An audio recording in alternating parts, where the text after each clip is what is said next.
ಕೋಳಿ ಅಂತ ಕರೀತಾರೆ ಇದನ್ನು. ಇದು ಎದೆ ಭಾಗ ಬಿಳಿ ಇದ್ದು ಮೈಯೆಲ್ಲ ಬೂದಿ ಬಣ್ಣದ ಆಕೃತಿ ಇರ್ತದೆ. ಕೈ ಕಾಲುಗಳು ಹಳದಿ ಮಿಶ್ರಿತ ಇರ್ತದೆ. ಉದ್ದ ಕಾಲನ್ನು ಹೊಂದಿರ್ತದೆ.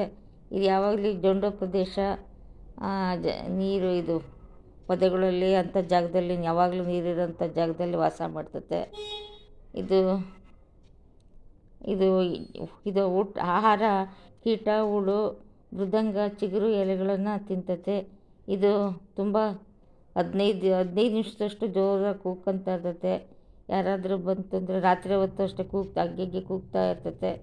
ಇದು ಜೊಂಡಿನ ಸಂದಿಯಲ್ಲಿ ಯಾವಾಗಲೂ ವಾಸ ಮಾಡ್ತಿರ್ತತೆ. ಇದು ಗೂಡನ್ನು ಬಟ್ಟಲಾಕೃತಿಯಲ್ಲಿ ಕಟ್ಟುತ್ತೆ. ಇದಕ್ಕೆ ಒಣಗಿದ ಬಳ್ಳಿ ಕಡ್ಡಿಗಳು, ಕಡ್ಡಿಗಳು, ಒಣಗಿದ ಕಟ್ಟಿಗೆಗಳನ್ನು ಸೇರಿಸಿ ಬಟ್ಟಲಾಕೃತಿ ಗೂಡನ್ನು ಕಟ್ಟುತ್ತೆ. ಮೊಟ್ಟೆಗಳನ್ನು ಜುಲೈಯಿಂದ ಅಕ್ಟೋಬರ್ ಇದರಲ್ಲಿ ತಿಂಗಳಲ್ಲಿ ಮೊಟ್ಟೆಗಳನ್ನು ಅವಧಿಯಲ್ಲಿ ಮೊಟ್ಟೆ ಇಡ್ತತೆ. ಮರಿ ಮಾಡಲು ಇದಕ್ಕೆ 19 ದಿನಗಳು ಬೇಕಾಗುತ್ತೆ. ಇದು ಗಂಡು ಹೆಣ್ಣು ಎರಡೂ ಸೇರಿ ಇದಕ್ಕೆ ನೋಡ್ಕೊತಾ ಇರ್ತವೆ. ಒಂದ್ಸರಿ ಗಂಡು ಕಾವು ಕೊಡ್ತತೆ, ಅದು ಎದ್ದೋದಾಗ ಹೆಣ್ಣು ಅಕ್ಕಿನೂ ಕಾವು ಕೊಡ್ತಿರ್ತತೆ.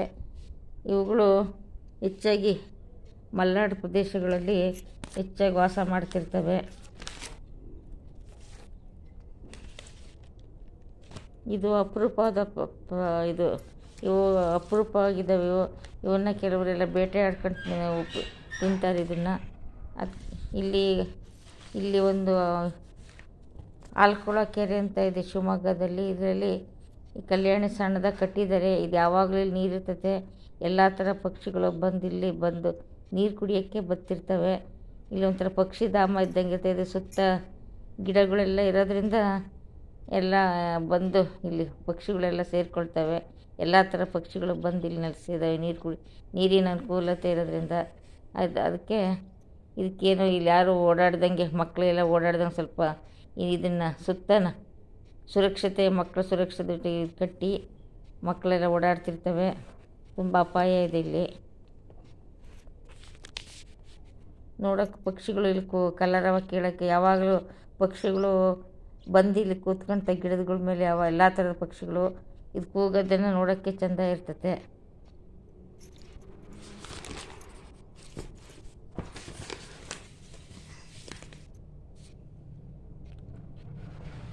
ಇದು ಮೊಟ್ಟೆನೂ ಅಷ್ಟೇ ಕಟ್ಟಿಗೆ ಕೋಲು ಉಪಯೋಗಿಸುತ್ತೆ. ಆಯತಾಕಾರದ ಮೊಟ್ಟೆ ಇಡ್ತದೆ ಇದು ಹಳದಿ ಮೊಟ್ಟೆ ಸಹ ಹಳದಿ ಮಿಶ್ರಿತ ಕಂದು ಬಣ್ಣ ಇರ್ತದೆ. ಇದು ನಸುಗಂದು ಬಣ್ಣ ಬಣ್ಣದ ಅದ್ರ ಮೇಲೆ ಮಚ್ಚೆ ಇರ್ತೈತೆ.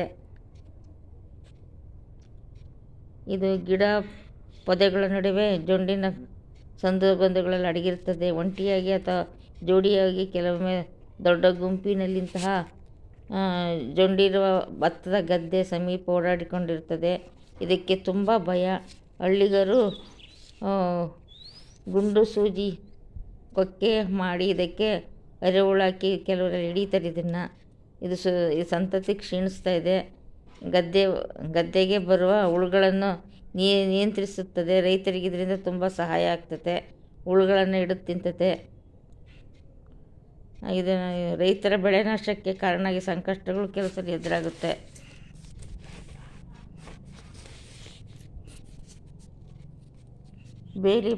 ಬೇಲಿ ಪೊದೆಗಳ ನಡುವೆ ಸದಾ ಅಡಗಿದ್ದು ಜನರ ಸುಳಿವು ಕಾಣದಿದ್ದಾಗ ಗದ್ದೆ ಅಥವಾ ಸುತ್ತಲ ಬಯಲಲ್ಲಿ ಓಡಾಟ ಮಾಡುತ್ತೆ. ತನ್ನ ಆಹಾರ ಹುಡುಕಿ ತಿನ್ನುತ್ತದೆ. ಇದು ಒಂಥರ ಮೌನಿ ಕೋಳಿ. ಸಂತಾನಾಭಿವೃದ್ಧಿ ಸಮಯದಲ್ಲಿ ಮಾತ್ರ ಕೂಗುವುದು. ಆಗ ಗಂಡಿನ ಜಗಳಗಂಟೆ ಸ್ವಭಾವದ ಕಾಣುವುದು. ಆಗ ಪೊದೆಗಳ ನಡುವೆ ಇಲ್ಲವೇ ತುದಿಯಲ್ಲಿ ಅಡಿಗೆ ಕುಳಿತು ಗಟ್ಟಿಯಾಗಿ ಕರ್ಕಶ ಗುರುಗುಟ್ಟುವ ಶಬ್ದ ಹೊರಡಿಸುತ್ತದೆ.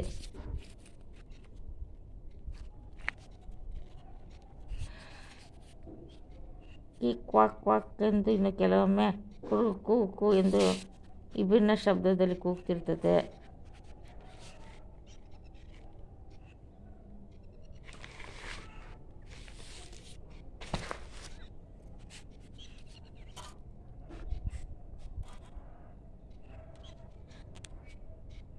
ನೋಡಿ, ಯಾರು ಇಲ್ಲಿ ಜನ ಓಡಾಡ್ದಿದ್ದಾಗ ಎಲ್ಲ ಹೊರಗಡೆ ಬಂದು ಮೇಯ್ಕೊಂಡು ಓಡಾಡುತ್ತೆ. ಇಲ್ಲಿ ಸುತ್ತಮುತ್ತ ಜಾಸ್ತಿ ಮನೆಗಳಿಲ್ಲಿರೋದ್ರಿಂದ ಫ್ರೀಯಾಗಿ ಓಡಾಡ್ತವೆ. ಇಲ್ಲದಿದ್ರೆ ಒಳಗಡೆ ಓಡೋಗ್ಬಿಡ್ತವೆ ನೀರೊಳಗಡೆ ಎಲ್ಲ.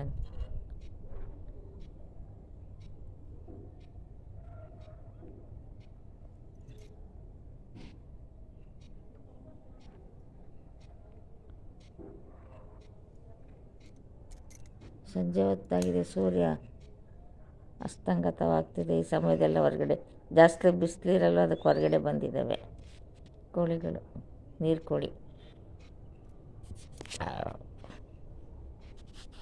ಊರಿನ ಮಧ್ಯೆ ಅಂತ ನೋಡೋದು ಒಂದು ಅಪರೂಪ, ಈ ಥರ ಇರೋದು ಜಾಗ. ಇಲ್ಲೇ ಒಂದು ಉದ್ಯಾನವನ, ಪಕ್ಷಿಗಳ ಧಾಮ ಮಾಡ್ಬೋದು. ನಮ್ಮ ನಗರ ಸಭೆಯವರು ಮನಸ್ಸು ಮಾಡಿದರೆ ಸಣ್ಣದಾಗಿ ಪಕ್ಷಿಧಾಮ ಮಾಡ್ಬೋದು. ತುಂಬ ಜಾಗ ಇದೆ ಇಲ್ಲಿ ಜಾಗದಲ್ಲಿ ಪಕ್ಷಿಧಾಮ ಆಗೋಷ್ಟು. ಆಲ್ಕೊಳ ಕೆರೆ ಅಂತಾರೆ ಇದಕ್ಕೆ.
ಅದೇ ಹಾಂ, ನೀರು ಕೋಳಿನ ನಾನೇ ನೋಡ್ರಲಿಲ್ಲ ಇದು ಹಿಂಗಿರೋದು ಇಷ್ಟು ದೊಡ್ಡದು.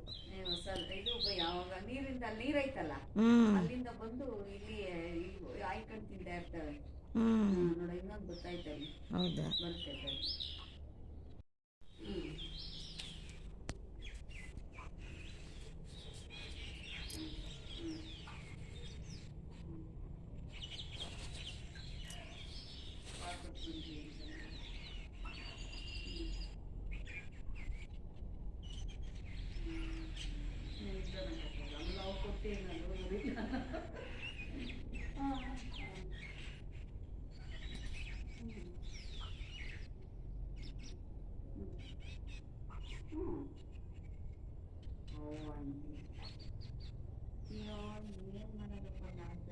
ಮದುವೆ ವಿಷಯನೇ ಹಿಂಗೇನೇನೆ.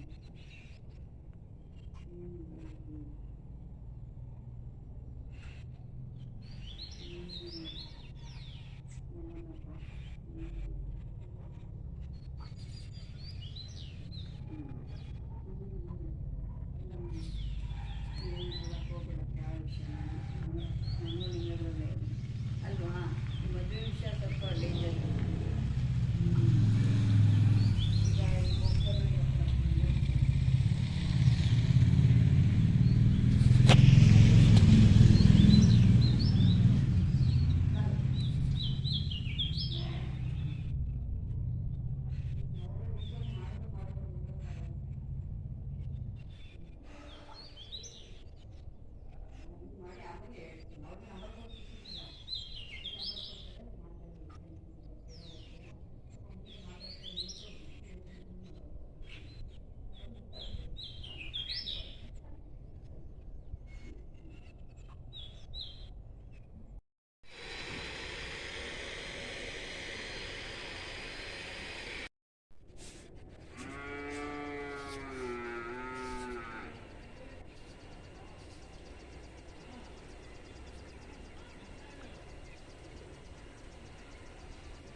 ಇದು ನೀರ್ಕೋಳಿ, ಬಿಳಿ ನೀರ್ಕೋಳಿ. ಬಿಳಿ ಭಾಗ ಎದೆ ಭಾಗದಲ್ಲಿರ್ತತೆ. ಇದು ಕೆರೆ ಕೊಳದಲ್ಲಿ ನೀರು ಯಾವಾಗಲೂ ಸದಾ ಇರೋ ಕಡೆ ವಾಸವಾಗಿರ್ತತೆ. ಇದನ್ನು ನೀರ್ಕೋಳಿ ಅಂತಾರೆ. ಇದು ಸ್ವಲ್ಪ ಇದು ಓಡಾಟ ಇದು ಜಾಸ್ತಿ ಇರೋದು ಕಡಿಮೆ ಆಗೋಗ್ಬಿಟ್ಟಿದೆ. ಇದು ಸಂಖ್ಯೆಗಳು ಕಡಿಮೆ ಆಗಿಬಿಡ್ತವೆ. ಯಾಕೆಂದರೆ ಇದನ್ನು ಕೆಲವರೆಲ್ಲ ಬೇಟೆ ಆಡ್ತಾರೆ. ಕೆಲವು ಮಲೆನಾಡು ಪ್ರದೇಶದಲ್ಲಿ ಇದು ವಾಸವಾಗಿರ್ತದೆ.